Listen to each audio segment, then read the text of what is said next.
Temple تعمیر کیا جائے، تھرڈ ٹیمپل، جس کی پوری تیاری کر چکے ہیں، جس کے پورے نقشے بن چکے ہیں، جس کے لیے اس کی جو بھی انٹرنل ڈیکوریشن ہوگی اس کے لیے سب کچھ تیار ہو چکا ہے۔ اور یہ انتفاضہ جو ریسنٹ شروع ہوا ہے یہ شیرون کے دورے کی وجہ سے کہ وہ مسجد اقصی میں داخل ہوا اور وہ دیکھ رہا تھا جگہ کہاں سے ہمیں فاؤنڈیشن بنانی ہے اور کیا کرنا ہے۔ 4 باتیں گنوائی میں نے، 5ویں بات ایک اور بھی ہے کہ جب تھرڈ ٹیمپل تعمیر ہو جائے تو تھرون آف ڈیوڈ لا کر وہاں پر رکھ دیا جائے۔ یہ مجھے پتا نہیں تھا، یہ تھرون آف ڈیوڈ ابھی حضرت داؤد کا تخت جو ہے کہیں محفوظ ہے۔ یہ پروٹیسٹنٹس کا ایک رسالہ نکلتا ہے دی ٹرمپٹ فلاڈلفیا سے، امریکہ کے شہر فلاڈلفیا سے، دی فلاڈلفیا ٹرمپٹ، اس میں پتا چلا یہ ایک پتھر تھا جس پر بٹھا کر حضرت داؤد کی تاج پوشی کی گئی تھی، اسی پر حضرت سلیمان کی تاج پوشی ہوئی، اسی پر بعد میں ان کے اور جو بھی تھے حکمران ان کی تاج پوشی ہوتی رہی۔ وہ پتھر ٹائٹس نے جب گرایا ہے یروشلم کے اس سیکنڈ ٹیمپل کو تو وہ اپنے ساتھ لے گیا، وہ روم پہنچ گیا، روم سے آئرلینڈ پہنچ گیا، کیتھولک ملک ہے بہت بڑا، وہاں سے اسکاٹ لینڈ آیا، وہاں سے انگلینڈ میں آ گیا اور اسے رکھ دیا گیا جو ان کی پارلیمنٹ کے ساتھ جو گرجا ہے۔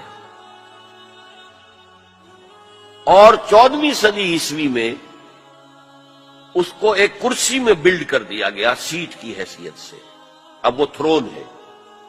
اسی کرسی پر بٹھا کر انگریز جو بھی بادشاہ ہوئے اور جو ملکائیں ہوئی ان کی کورونیشن ہوئی ہے، وہ وہاں سے لا کر اب یہاں رکھا جائے گا۔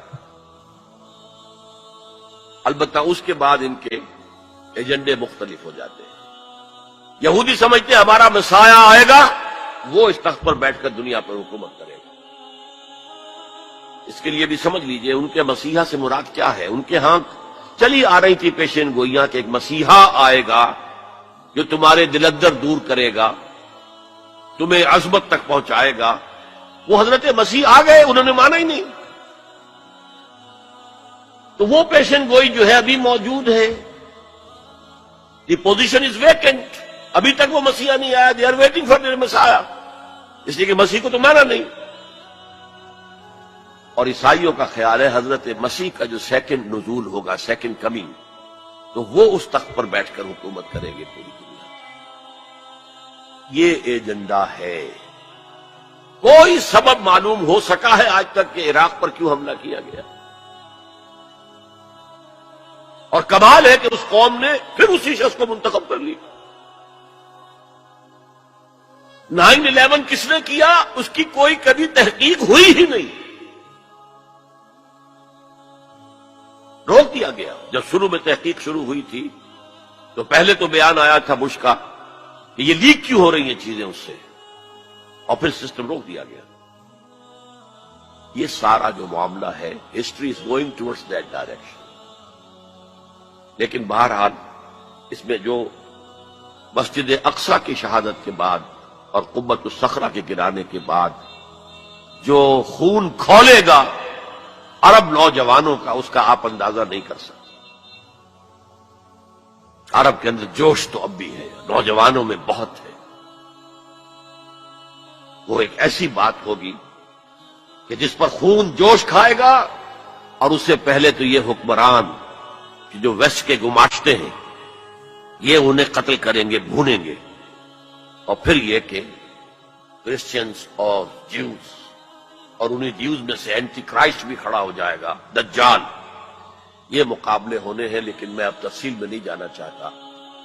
لیکن ان کے ذریعے سے عالم عرب پر تو بہت بڑا، بہت سخت عذاب آئے گا۔ باقی عالم اسلام دوسرے درجے میں ہے، مجرم۔ ہم سمجھتے ہیں کہ نمبر 2 پر ہم مسلمانان پاکستان ہیں، جنہوں نے اس ہندوستان کی تقسیم اسلام کے نام پر کروائی، اور 57 برس گزر گئے ہیں کہ اس اسلام کا کوئی نام و نشان وہاں نہیں ہے۔ وہی اسلام ہے جو ہر جگہ ہے، یہاں بھی ہے، مسجدوں میں آپ بھی جا رہے ہیں، ہم بھی جا رہے ہیں۔ لیکن وہ اسلامی نظام جو کہا گیا تھا کہ اسلام کے اصول حریت و اخوت و مساوات کا ایک نمونہ دنیا کو دکھانا چاہتے ہیں، وہ کہاں ہے؟